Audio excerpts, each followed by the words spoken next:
कराची में मोटरसाइकिल चोर ने पकड़े जाने के डर से 4 मंजिला इमारत से छलांग लगा दी।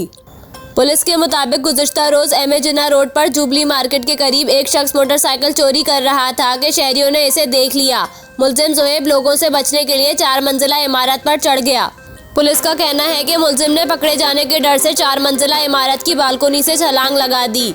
मुलजिम नीचे गिरकर जख्मी हो गया। नीचे मौजूद शहरियों ने मोटरसाइकिल चोर को पकड़कर पुलिस के हवाले कर दिया।